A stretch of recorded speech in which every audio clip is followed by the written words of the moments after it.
Everyone else in my sixth grade class whooped and cheered, and there I was, a dot of gloom in the midst of high spirits. Our teacher, Mr. Dearborn, had just announced that our class won the best attendance prize for the fall semester and that our reward would be ice skating at Happy Blades next Wednesday afternoon. Amanda looked proud. Her father, the manager at Happy Blades, must have arranged it.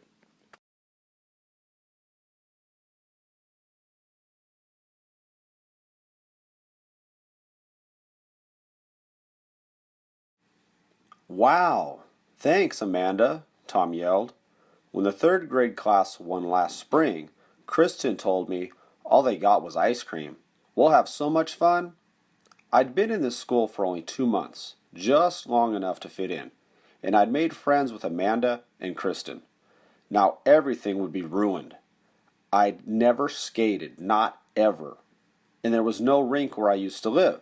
And unfortunately, I knew that Kristen had been taking figure skating lessons forever. I'd fall all over the ice and make a complete fool of myself. Janie Mason, female clown, is what I'd be labeled.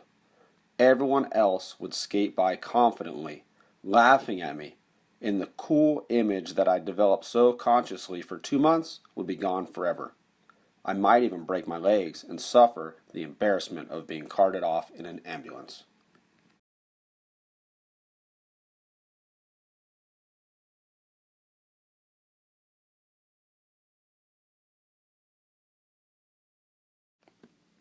I dreaded Wednesday.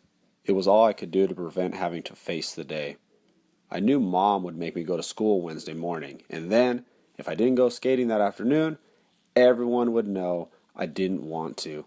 Amanda would be insulted. "It'll be so great, Janie. My dad set up everything," Amanda said. "He'll have the refreshment stand open, and we'll have hot dogs and—" "I don't have skates," I mumbled. "You can rent them," Amanda said. "We'll have the rink just for our class."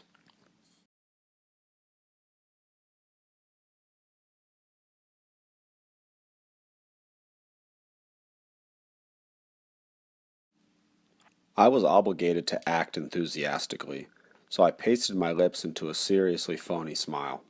Happy Blades was an outdoor rink. I reasoned with myself that my last hope was for a rain or a major blizzard on Wednesday. I kept fantasizing and praying for a major downpour or snowstorm. To my disappointment, Wednesday turned out to be the perfect January day for skating, sunny and crisp. And to my dissatisfaction, I was at Happy Blades. I stood numbly at the entrance to the ice while everyone else rushed on. Kristen was doing twirls and spins, or spirals as they might be called in the professional skating world, in the center of the rink. Tom and Johnny whooshed by, the sound of their blades victoriously grating across the ice. I stepped on the ice cautiously, but my feet slid from under me. I clung to the railing as my knuckles turned almost purple from hanging on so hard.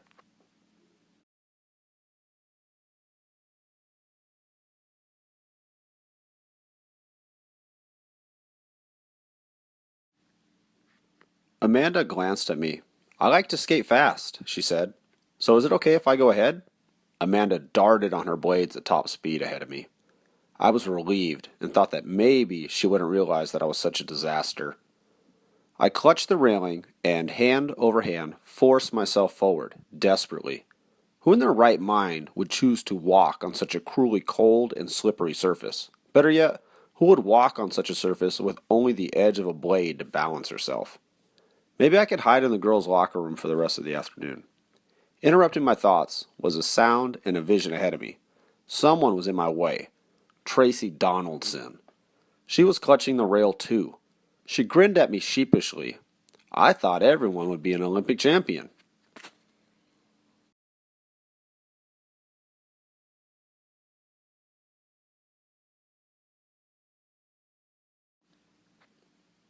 That's when Mr. Dearborn skidded in front of us with a spray of ice.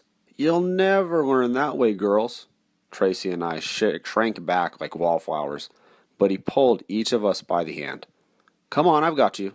Like it or not, we were out on the ice. "Stroke," Mr. Dearborn instructed. "Stroke Slide.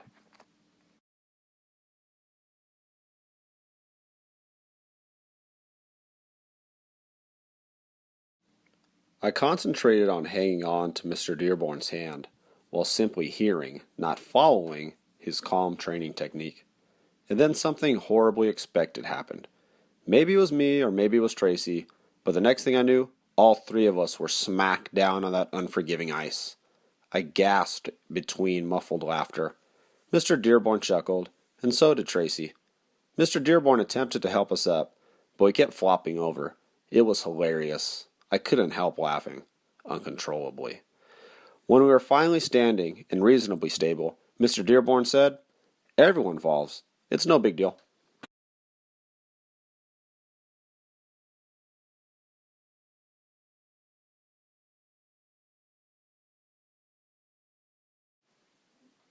I watched Kristen in the center of the rink. She tried some kind of fancy, intricate move, and then she was down on the ice, just as Mr. Dearborn had said. She scrambled to her feet, looked around for witnesses, tried again, and this time she succeeded, doing an amazing jump and spin. I'd like to ask her how she did that, but I thought I would wait until I could at least stand up on both feet and glide along the ice for a minute. "Are you okay, girls?" Mr. Dearborn asked us. I had to give Robbie a hand. We nodded. We knew we were ready for some independence. Too busy worrying about myself, I hadn't noticed Robbie struggling. He was by himself, bravely far from the railing, but his feet splayed out to the sides, while his arms revolved frantically to keep his balance.